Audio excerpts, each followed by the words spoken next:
하나님께서 우리에게 주신 말씀은 마가복음의 말씀입니다. 마가복음 12장 28절에서 34절까지의 말씀을 한 절씩 교독하도록 하겠습니다.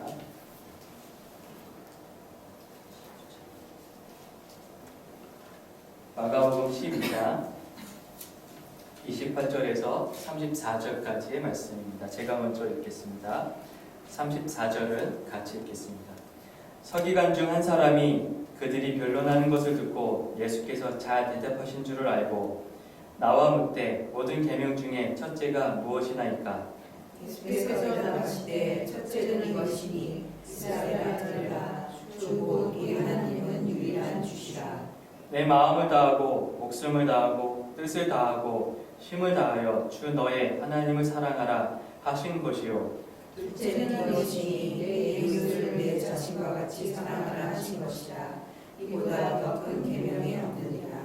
서기관이 이르되 선생님이여 옳소이다. 하나님은 한 분이시요 그 외에 다른 이가 없다 하신 말씀이 참이니이다. 또 마음을 다하고 지혜를 다하고 힘을 다하여 하나님을 사랑하는 것과 또 이웃을 자기 자신과 같이 사랑하는 것이 전체로 드리는 모든 번제물과 기타 제물보다 나으니라. 같이 읽겠습니다. 예수께서 그가 지혜 있게 대답함을 보시고 이르시되 내가 하나님의 나라에서 멀지 않도다 하시니 그 후에 감히 묻는 자가 없더라.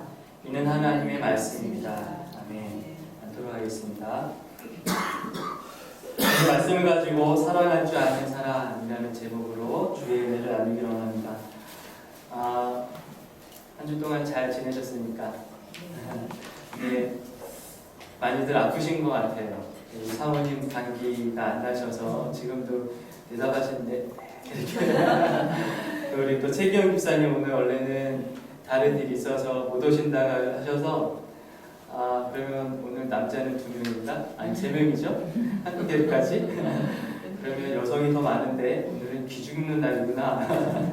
우리 최기영 집사님이 이렇게 표현하면 좀 그럴까요? 은혜롭게 너무 아프셔서 못 가셨어요. 그래서 우리 함께 예배를 드릴 수 있게 됐습니다. 덕분에 제가 찬양을 또 같이 했습니다. 제가 그 찬양 인도를 했었던 게 갑자기 생각이 났어요. 예전에 기타 치면서 이렇게 열심히 청년들하고 맨날 찬양하고 막 그랬었는데 요즘 찬양이 박자가 너무 어려워요. 예전에는 되게 심플했는데 요즘은 참 거의 R&B 같아요. 이렇게 막 꺾어야 되고 막 그래서 그래도 제가 그런 생각을 했습니다. 혼자 다 하면 안 된다. 네. 혼자 다 하면 안 된다. 이번 주에 꼭 최경 기자님께서 갑자기 기침을 더 심하게 하시는데 꼭 나셔서 우리 다음 주에는 더 깊은 은혜 강가로 나갈 수 있기를 원합니다. 오늘은 우리가 온가족 주일입니다. 5월달이 되면 어린이날, 또 어버이날, 또 부부의 날도 있고 스승의 날도 있고 여러 날이 있죠. 그래서 5월달에는 여러 가지 기념이 있는데 우리 교회는 온가족 주일로 오늘 같이 보내게 됩니다. 근데 여러분 자녀들을 다 키우셨잖아요. 또 키우고 계시고 또 그런데 여러분 아이를 잘 키우고 계십니까 지금? 아이를 지금 잘 키우고 계시나요? 성부만 집사님 몰라요. 아마 부모님 아이들도 그럴 거예요. 우리 부모님이 나를 잘 키운지 나도 몰라요. 여러분 우리는 때때로 이렇게 생각할 때가 있어요. 아이를 잘 키우는 게 뭘까? 근데 여러분 이거는 단지 이 가족만의 이야기가 아닙니다. 교회도 하나님의 가족이기 때문에 이 교회 안에서도 이 잘 큰다는 게 뭘까? 즉 신앙이 잘 자란다는 것이 무엇일까? 이것을 연관지어서 같이 생각해 볼 수 있다는 것이죠. 아이를 제가 어느 우리 후배 목사님에게 이제 초등학교 1학년을 둔 아이를 둔 후배 목사님에게 아이를 잘 키우는 게 뭘까 물어보더니 그 친구가 이렇게 얘기를 하더군요. 아이의 개성을 키워주는 거예요. 맞는 것 같습니다. 아이의 개성이나 기질이나 재능을 잘 살려주는 것, 그게 아이를 잘 키우는 것으로 있죠. 또는 장차 아이가 성인이 되어서 사회를 맞이하여 살아갈 때 그 살아갈 준비를 해주게 하는 것, 그것도 아이를 잘 키우는 방법이겠다라는 것이죠. 그런데 참 재미있는 책이 한 권 있습니다. 노경선이라고 하는 이 소아정신과 의사, 이분이 40년 동안 아이들, 소위 문제가 있다 하는 아이들을 이렇게 상담해왔던 이 박사님이 아이를 잘 키운다는 것이라고 하는 책을 통해서 뭐가 잘 키우는 것일까? 자기 나름대로 고민한 것을 이게 쭉 썼습니다. 근데 거기에 보면 온갖 병든 아이들이 많이 온다는 거예요. 성격이 이상하거나 주의력이 결핍되거나 또는 뭐 여러 가지 장애를 가진 아이들이 많이 오는데, 근데 이 박사님의 이야기는 딱 한 가지라는 거예요. 아이를 너무 잘 키우려다가 실패했다는 거예요. 부모님들이 아이를 잘 키우려고 욕심을 부리다가 실패했는데 어떻게 잘 키우려고 하냐면 천재. 부모님들이 다 한결같이 가는 착각이 있대요. 그것은 뭐냐면 우리 애가 뭔가 다른데? 그러니까 누가 그냥 아이가 그냥 지나가다가 피아노 그냥 이렇게 친 거예요, 그냥. 근데 모두가 다 쟤 왜 저러지 않는데 부모님만큼은 다른데? 그리고 그냥 아이가 이렇게 한번 선 근 거예요. 이렇게 찍 근 거예요. 그래서 다른 사람들은 왜 낙서하니? 이런데 부모님들은 다른데? 그때부터는 이 아이가 뭔가 천재적인 기질이 있다고 생각하면서 소위 이제 우리나라의 재능, 이 영재 발굴 이런 거를 막 하다 보니까 아이들이 성격이 이상해졌다. 그래서 이 노경선이라고 하는 박사님이 아이를 잘 키운다는 건 뭐냐면 이렇게 말을 해요. 마음 편하고 성격 좋은 사람으로 성장하게 만드는 거예요. 한마디로 말하면 인간성 좋은 사람이 되게 하는 게 아이를 잘 키우는 겁니다. 안 와닿죠? 제가 이것을 강남에 있는 소위 이제 30, 40대 젊은 부모님들을 모아놓고 이런 얘기를 한 번 했어요. 아이를 잘 키우는 건 인간성 좋은 아이를 키우는 겁니다. 근데 다 끄덕끄덕이더니만 끝나고 나서는 저한테 와서 목사님, 애 안 키워보셨죠? 키워보면 달라요. 뭐가 달라요? 저도 아이가 그저 성격이 좋았으면 좋겠지만 내 성적표가 날라오기 시작하고 뭔가 이렇게 아이가 뭔가 다른 아이들보다 뒤처진다고 생각하기 시작하면 제 마음이 불편해져요. 그래서 막 그 얘기를 하면서 저한테 막 하소연을 막 하세요. 요즘은 초등학교 1학년 때부터 학부 모임을 잘 가야 한다고 하죠. 그 학부모 모임이 고3 때까지 연결되고 심지어는 사회생활까지 연결되는. 그래서 소위 학부모들끼리 만나서 예전에는 그냥 아무 생각 없이 친구들하고 같이 놀았잖아요. 걔가 부잣집 앤지, 뭐 교장 선생님 앤지, 뭐 아무 몰랐잖아요. 근데 요즘에는 그걸 따진다는 거예요. 자기네끼리 그룹품을 만드는 거예요. 그래서 소위 변호사, 의사, 뭐 회계사 이렇게 이런 구분됨 속에서 아이들도 너는 어디 사니? 그래서 요즘 그런 표현이 있다고 하죠. 휴거, 주공, 주공 아파트에 사는 거지. 뭐 휴먼시아인가요? 그러니까 뭐 이런 좀 저렴한 아파트에 사는 거지. 이걸 아이들끼리 편가르기 하는 이런 시대가 만들어버렸다는 거죠. 그래서 어쩌면 우리는 아이를 잘 키운다고 하면서도 정작 아이를 잘 못 키우고 있는 시대가 되어버렸어요. 오늘 우리 사회가 맞이한 비극은 무엇이었을까요? 그것은 다른 게 아닙니다. 소위 1등하는 사람, 똑똑하다는 아이, 모든 경쟁에서 다 이겨서 소녀등과 어린 나이 일찍 관직에 올라갔던 그 사람들이 결국 무엇을 할까요? 문제를 일으킨 거예요. 왜일까요? 그들에게는 똑똑한 머리와 실력이 있었지만 그것을 가지고 세상을 만들어가는 소위 좋은 인간성이 그들에게는 결렬이 되어 있었다는 거예요. 즉 약자를 외면하지 않고 약자를 위해서 살아가는 마음이 없이 각자 고생의 사회를 만들어버린 거예요. 그래서 엄마의 아빠의 재력도 능력이야 라고 말하는 참 암담한 사회를 만들어버렸다는 것이죠. 그래서 우리가 참 힘들었지 않았습니까? 심지어는 그렇게 수없이 많은 아이들의 죽음 앞에서도 이렇게 공감되지 않는 눈물을 흘리는 그 리더를 만났던 시절이었다는 것이죠. 근데 여러분, 그래서 사회에서 요즘 많이 나오는 게 뭘까요? 좋은 인간이죠. 따뜻한 인간. 아까 우리 강 집사님이 기도에도 말씀하셨지만 새로 대통령 되신 분의 한 가지 별 아무렇지 않은 일입니다. 그냥 참모들하고 커피를 마시는 얘기예요. 그죠? 그게 뭐 대단한 뉴스가 되겠습니까? 그냥 이사 간 얘기예요. 이사 가다가 동네 주민하고 인사한 거예요. 근데 그것에 모든 이들이 뭐라고 댓글을 달냐면 이제 나라가 좀 나라다워지는가 보다. 정책이 아니죠. 정책 때문에 나라다워지는 게 아니라 그냥 그들의 모습에 나라다워진다는 게 뭐냐면 우리가 그리워한 게 뭐냐면 그런 따뜻한 인간이었었어요. 약자, 슬픈 자를 향해서 손 잡아주고 같이 아파주고 눈물 흘려줄 줄 아는 그런 따뜻한 인간성을 가진 사람들이 그리웠던 시절이었다는 거예요.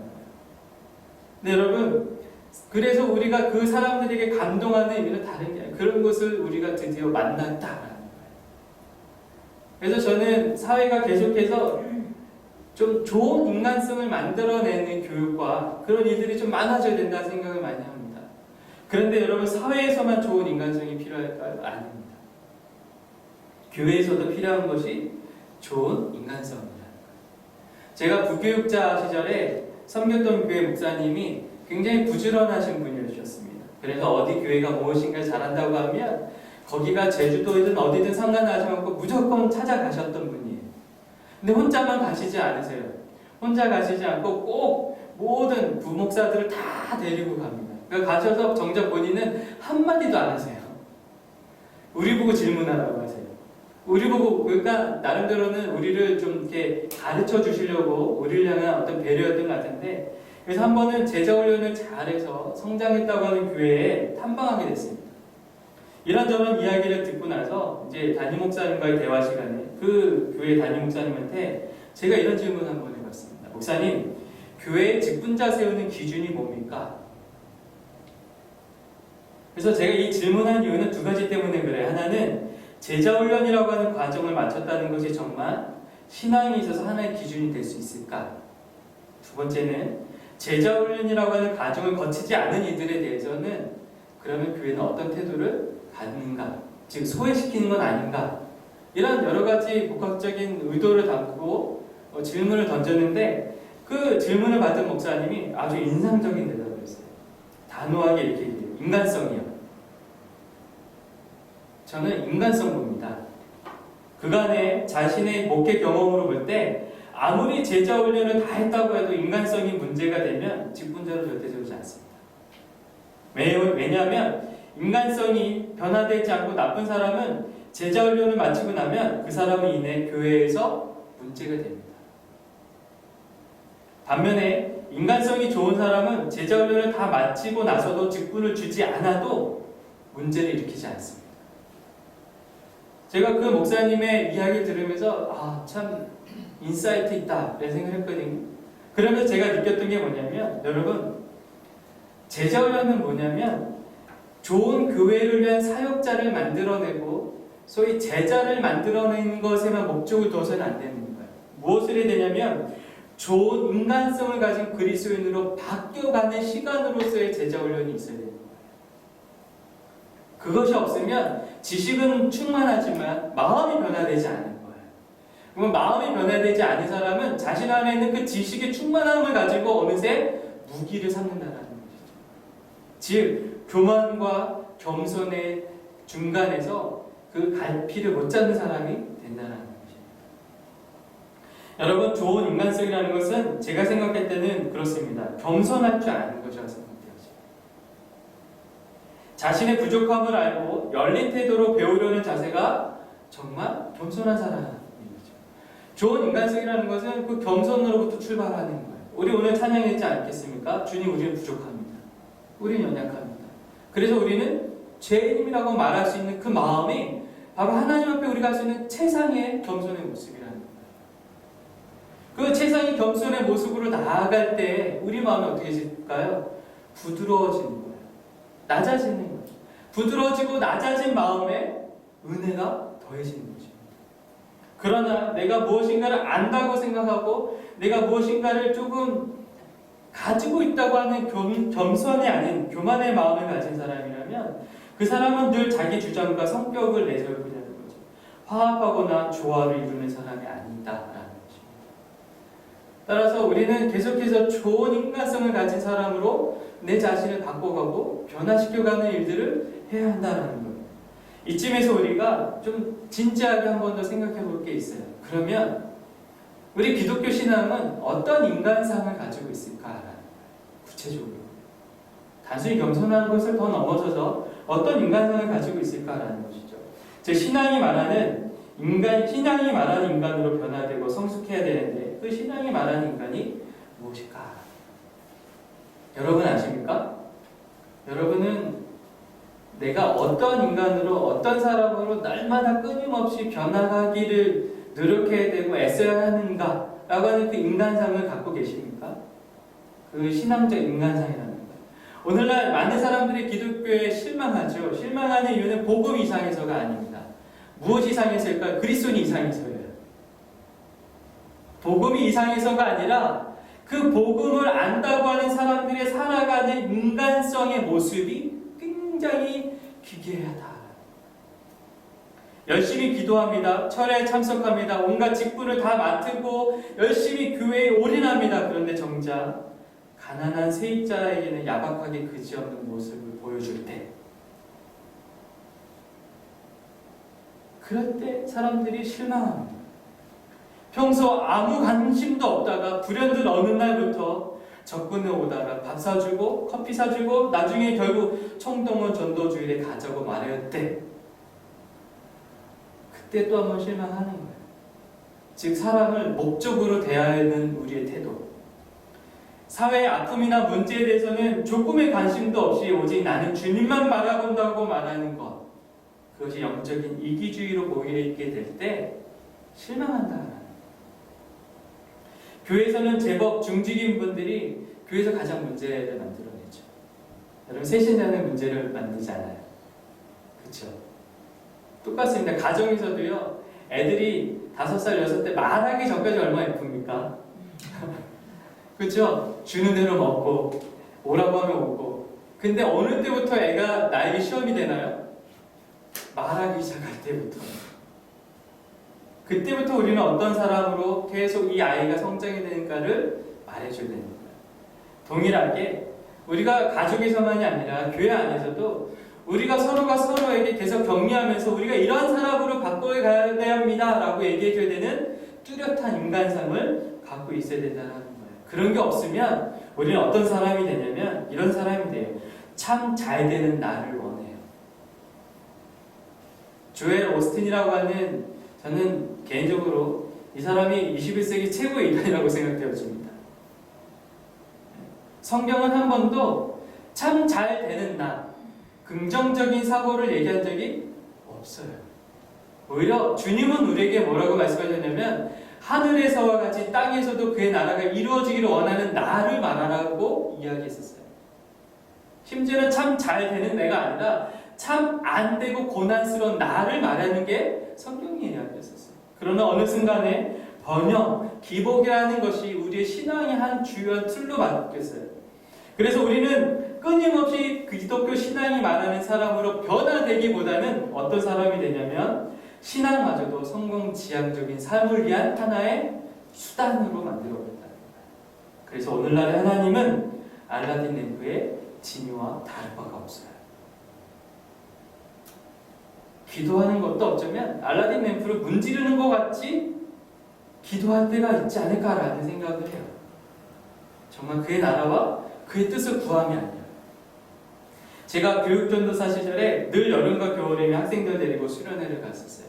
근데 늘 수련회를 갈 때마다 반복적으로 씨름해야 되는 일이 있었는데 그것은 뭐냐면 고3들이 수련회에 가느냐 안 가느냐. 근데 고3들은 수련회에 가기를 원해요.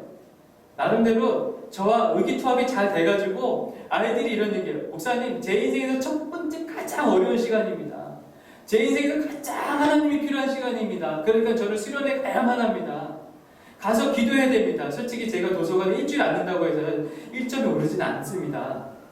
도서관에 일주일 앉는다고 해서 일주일 내내 공부 올인하지 않습니다. 볼 거 다 보고 농구할 거 농구하고 다 합니다. 그 시간에 차라리 수련회 가서 은혜 받겠습니다. 얼마나 멋있어요. 근데 누가 반대할까요? 엄마, 아빠, 더는 특별히는 장로님, 권사님. 저한테 은근슬쩍 와서 이렇게 얘기합니다. 목사님, 아주 그때 전사였으니까 전사님, 우리 아이가 중학교 1학년부터 지금까지 매번 수련을 한 번도 안 빠졌습니다. 요번 고3 한번 빠진다고 해서 큰 문제 없습니다. 올해는 못 보내겠습니다. 공부해야 됩니다. 그리고서는 교회에서 수능 400일, 아니 수능 100일, 40일 기도를 또 드려요. 저는 그때마다 제 마음속에 품었던 한 단어가 있었어요. 기괴하다. 기괴하다. 정말 이상하지 않습니까? 신앙은 내 삶에 가장 중요하고 어려운 순간, 즉 약국강과 같은 상황일 때는 무엇을 하는 것이죠? 만사를 제쳐두고 주님께 매달리는 거예요. 그것을 신앙을 말을 해요. 그런데 정말 아이들이 하나님께 정말 기도해야 될 그 시간에 공부하라. 그 신앙을 가진 아이들이, 문제는 뭐냐면 그렇게 성장한 아이들이 결국 세상에서도 교회에서도 어중간한 사람이 된다는 거예요. 완전히 세상으로 가는 것도 아니고 또 완전히 교회 오는 것도 아니고, 결국 신앙이 말하는 인간으로 변하기보다는 신앙을 통해서 무엇인가를 더 얻으려고만 하는 것에서 우리 모든 문제가 발생하는 거예요. 여러분, 우리 교회의 표어가, 우리 교회의 설립 목적이 믿음의 성숙입니다. 무엇을 두고 믿음이 성숙했다고 말하는 것일까? 그것은 다른 것이 아니에요. 기독교 신앙이 말하는 인간으로 변해가는 것, 그것이 바로 믿음의 성숙이라는 거예요. 그러면 기독교 신앙이 말하는 인간상은 무엇일까? 다른 게 아니죠. 바로 하나님의 형상을 회복하는 겁니다. 하나님의 형상을 회복하는 거예요. 성경은 분명히 우리를 하나님의 형상으로 만드셨다라고 얘기해요. 창세기 1장 26절에서 하나님의 형상으로 만드셨다고 하는데, 하나님은 우리를 그분의 형상으로 만들었다고 해서 우리가 곧 하나님이라고 하는 것은 아니에요. 왜냐하면 하나님은 영이시기 때문에 라는 거죠. 하나님 영이십니다. 그럼에도 불구하고 우리가 하나님의 형상을 닮았다라는 것은 다른 것이 아니라 하나님이 가지신 의로움, 거룩함, 선함을 추구하는 것을 우리가 닮았다, 우리 안에 있다라는 것을 얘기하는 거예요. 인간은 원래 하나님이 보시기에 심히 좋게 만드셨어요. 심히 보기 좋게 만든 인간이 왜 우리가 심히 좋으실까요? 그것은 우리 안에 이기적인 악함이나 이런 것이 없이 선함과 평화를 이루며 조화로움을 만들어내는 능력이 우리 안에 있었기 때문에 라는 거예요. 인간에게 주신 세상을 다스리라고 하는 소위 그 문화명령, 이것은 누구만이 할 수 있냐면 하나님의 형상을 가진 인간만이 할 수 있는 명령이에요. 즉 다스리라 라는 것은 무엇일까요? 선하고 조화롭게 갖고 나가라는 거예요. 또한 여기에 하나님만이 가지신 능력이 우리 안에 있는데, 그것은 이름을 붙일 수 있는 능력이에요.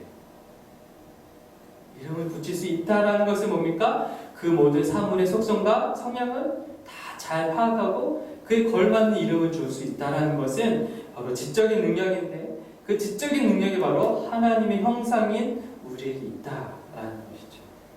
이와 같은 인간이 해야 할 일은 단 한 가지예요. 하나님이 말씀하신 대로 이름을 붙여준 그 모든 조화로운 세상을 잘 가꾸고 다스리면서 한 가지는 뭐냐면 하나님을 사랑하는 일이에요. 그리고 이웃을 사랑하는 일이에요. 그리고 피조세계를 사랑하는 일. 즉 하나님의 형상으로서 우리가 할 일은 단 한 가지, 사랑하는 일만 우리에게 있는 거예요. 근데 문제는 하나님의 형상인 우리가 하나님을 사랑하는 게 아니라 우리 자신을 사랑하기 시작할 때부터 문제가 시작된 거예요.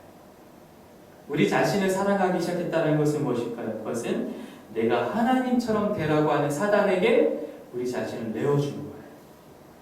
즉 하나님을 사랑해야 되는데 내가 하나님처럼 되라고 하는 사탄의 유혹에 넘어가서 이제는 우리 자신이 우리의 신이 되어지고 아니면 다른 피조세계를 우상으로 만드는 거예요. 즉 우리는 창조주 하나님을 사랑해야 되는데 창조물을 섬기는 존재로 우리 스스로가 타락해버렸다라는 것이죠. 이런 타락한 세상 속에서 결국 우리가 맞이한 일들은 무엇일까요? 단 한 가지입니다.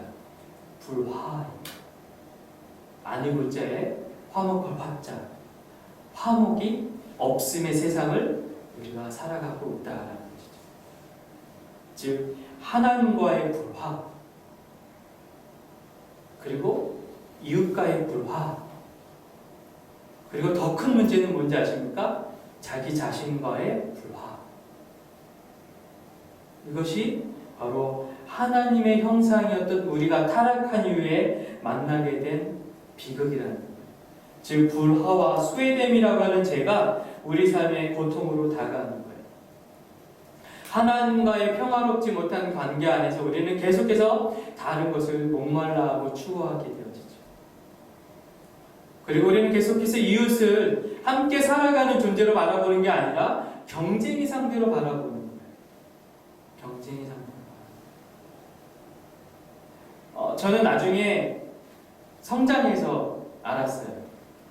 제가 초등학교 4학년 때 40일 동안 학교를 안 간 적이 있습니다. 세상이 어떻게 돌아가는지가 너무 궁금했고, 제가 학교에 갔을 때 다른 사람들은 무엇을 하며 사는지가 너무 궁금해서 40일 동안 버스를 타고 종쪽에서 종쪽까지 왔다 갔다 하다가 동네 아주머니한테 발각이 돼서 학교에 끌려갔어요. 그러니까 그 안에 시험이 있었겠죠? 그래서 제 성적표가 뭐였을까요? 가래요. 집으로 가래요. 제 성적표에 올 가가 있습니다. 자랑스럽게. 그때 제 마음이 얼마나 낙심됐는지 몰라요. 그리고 나서 이제 유배 생활을 가게 됩니다. 할아버지 할머니 때문에 유배를 가게 됐어요. 우리 어머니가 너무 걱정하는 거죠. 이 아이가 이랬다가는 더 삐뚤어지겠다. 그래서 할아버지 할머니 때 가서 그때부터는 이제 사상교육을 받기 시작합니다. 바른 생활 인간으로. 근데 제가 전학 가는 날 공교롭게도 하나님은 왜 그러셨는지 다른 여학생이 전화가 왔는데 그 아이는 전교 1등 하던 애예요. 전 학교에서. 얼굴도 하얗고 예뻐요. 지금 보니까 우리 사모님 같으세요. 한눈에 공부 잘해줬던 얼굴. 그 아이와 아주 꼬마이인데 올 가에 까만 애가 옆에 서 있어요. 선생님의 눈에는 누가 예쁠까요? 얼굴 하얗고 1등한 애고요. 그래서 그 아이는 여기 앉으라는데 저는 지금도 기억해요. 너는 저기 앉아라. 이렇게. 저기 앉아라. 문간. 교실 문간 아시죠? 뒤에 이렇게 창문 이렇게 문 열리는 거. 거기 앉았어요. 근데 제가 커서 알았어요. 그래서 그게 상처였거든요. 올 가라는 게. 그래서 누구한테도 난 성적표가 올 가였던 거 한 번도 얘기 안 했어요. 근데 어느 날 수음이 안 가의 의미를 알았어요. 네. 가능한 가짜. 넌 가능성 있는 아이야. 저는 가능성이 굉장히 많은 아이였었어요. 그거를 선생님이 얘기해줬다면 얼마나 자신감 있게 더 가를 맞았을까. 그 다음부터는요, 제가 모든 것이 뭐냐면 경쟁이에요, 경쟁. 내가 꼭 선생님의 눈에 들어야지, 그래서 꼭 선생님한테 칭찬받아야지, 이런 마음이 있었던 거예요. 여러분, 이것이 바로 불화의 시대예요. 단순히 저의 유년 시절의 한 에피소드이지만 오늘날 모든 사회가 함께 살아가는 시대가 아니라 불화의 시대예요. 가난한 자를 향해서 우리는 뭐라고 얘기했냐면, 당신의 가난은 나의 수치입니다. 도와주는 것이 아니라 게을러서 그래 라고 그걸 밀어내는 사회가 됐다는 거죠. 또 하나, 요즘 시대는 내 자신과의 불화의 시대. 여러분은 여러분 자신을 좋아하십니까? 여러분 자신을 좋아하십니까? 우리는 다시 태어나는 건 없지만 다시 태어나도 이 모습 이대로 똑같이 태어나고 싶습니까? 난 만족합니까? 제가 이 얘기를 하면서 우리 나중에 천국 가면 이 모습으로 살아갈 거야 했더니 어떤 한 애가 전 안 갈래 그러는 거예요. 그래서 왜 또 이렇게 살아요? 그래서 제가 그때 얼마나 난처했는지, 아니야, 빛날 거야. 그랬더니 하는 말이, 장동건도 빛날 거잖아. 걔는 아직 예수 믿는지 몰라. 네, 여러분, 우리는 하나님과의 불화만이 아니라 내 자신과의 화목하지 않음이 있다는 거예요. 나를 저주해요. 나를 원망해요. 나를 싫어요. 내가 나를 싫어하니까 어떻게 되죠? 내 주변의 사람도 싫은 거예요. 여러분, 우리는 누굴 싫어하는지 아세요? 꼭 나 같은 사람 만났을 때. 나의 약점을 가진 사람을 고스란히 나 앞에서 보여줄 때 그 사람 싫어하는 거예요. 근데 우리는 어떤 사람 좋아하는지 아세요? 나 같지 않은 사람 만날 때. 그러니까 내가 누군가를 싫으면 이렇게 생각하면 나구나. 그게 왜 그러냐면 내가 내 자신과의 불화가 있다. 이런 불화의 시대 속에서 예수님을 향해서 어느 한 사람이 물어봐요. 서기관이 와서 이렇게 물어봐요. 예수님, 율법 중에 가장 크고 위대한 율법이 뭡니까? 이렇게 물어봅니다. 네, 여러분, 이 서기관은 정말 가장 큰 계명이 무엇인지를 알고 싶어서 물어봤을까요? 아니에요. 마태복음 22장 35절에 보면 이렇게 얘기해 나와요. 예수를 시험하여 묻되. 이 서기관의 의도는 뭐냐면, 만약에 예수님이 무엇인가가 더 특별하다라고 얘기하는 순간 그러면 다른 것은 다 무시합니까?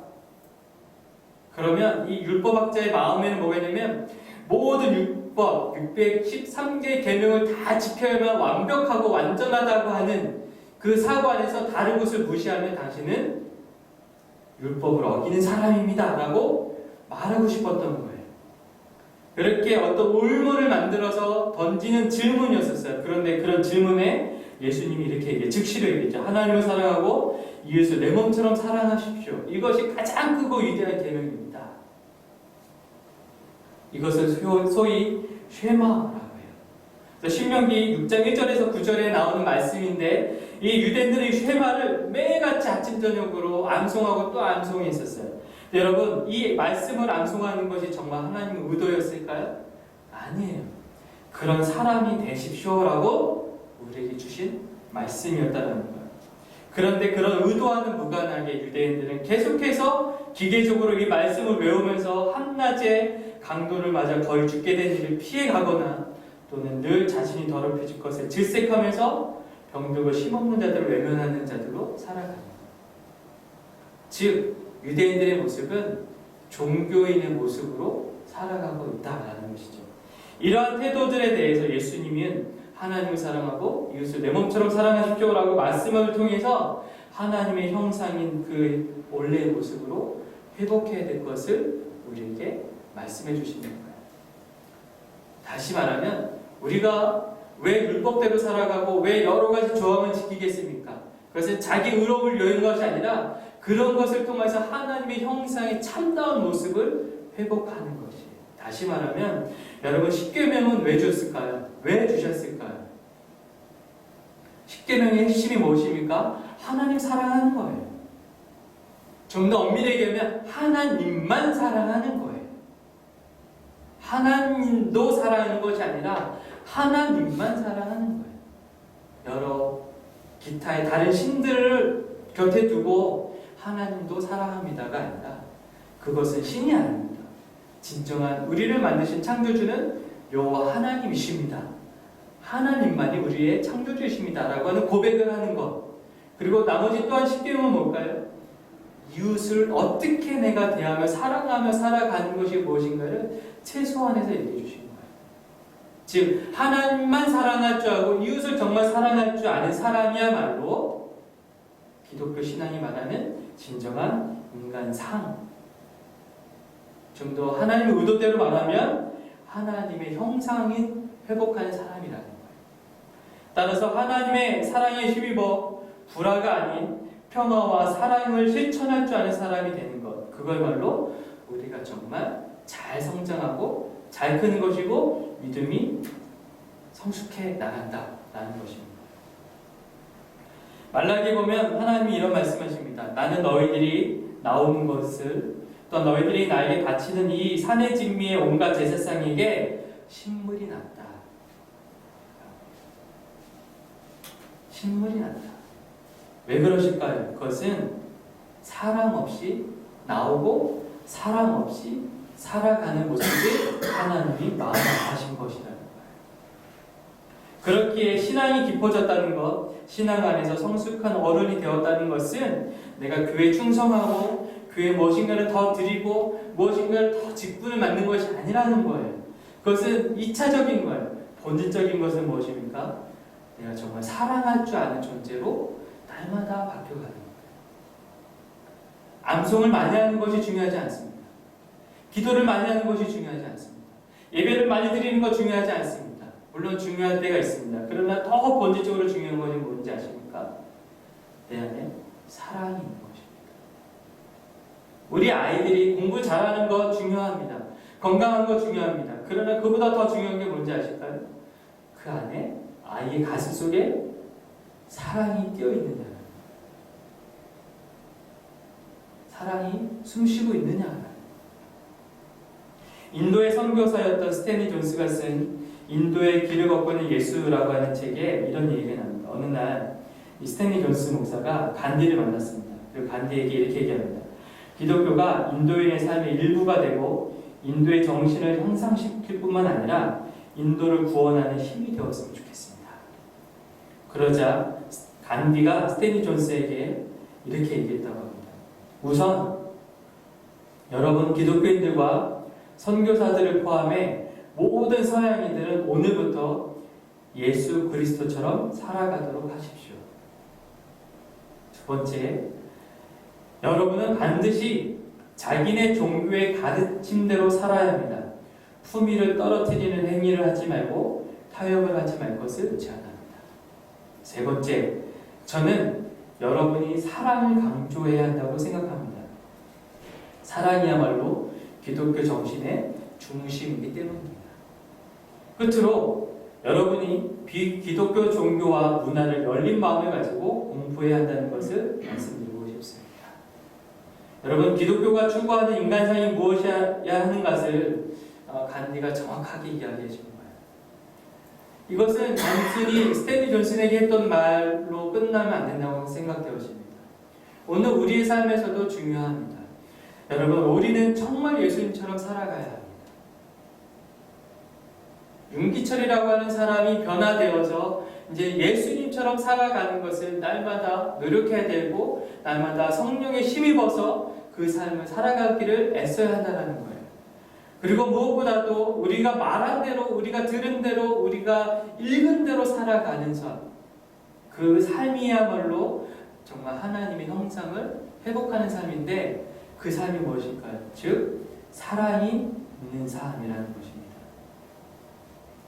우리의 아픔은 무엇이냐면 사람들은 둘 중에 하나인 것 같습니다. 하나님만 사랑하거나 자신만 사랑하거나. 그러나 우리 기독교인들은 하나님을 사랑하고 자신을 사랑하고 이웃을 사랑하는 것. 즉 핵심은 이것입니다. 모든 것을 다 사랑할 줄 아는 사랑이라는 것이죠. 사랑이 있는 곳에 하나님이 계시다고 했습니다. 그가 있는 곳에 사랑이 있다는 말이 들리는 것이야말로 가장 좋은 신앙이고 가장 믿음에 성숙한 사람입니다. 저는 소망합니다. 우리 예수란 공동체가 그런 사람들, 그런 공동체, 그런 사람들이 모여서 하나님을 사랑할 줄 알고 이웃을 사랑할 줄 알고 자기 자신도 사랑할 줄 아는 것이 무엇인지를 아는 사람들. 그래서 우리 자녀들도 세상 어떤 아이들보다도 사랑할 줄 아는 아이들로 크게 되는 것. 그것이 우리 공동체 안에 일어나기를 소망합니다. 이 시간에 같이 들은 말씀을 기억하며 새김의 기도로 주님께 나아가기를 원합니다.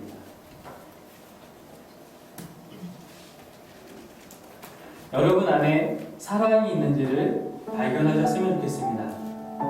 내 마음속에 하나님을 향한 사랑이 얼마큼 있는지, 또 내 마음속에 내 주변에 있는 모든 사람을 향한 사랑이 얼마큼 있는지, 그리고 내 마음속에 내가 나를 인정하고 하나님의 형상으로서 하나님의 은혜를 받은 자로서 나를 사랑함이 있는 것인지, 그리고 내가 이 땅을 살아가는 동안에 어떤 사람이 되어야 하는 것인지를 고민하며 주님 앞에 나가기를 원합니다.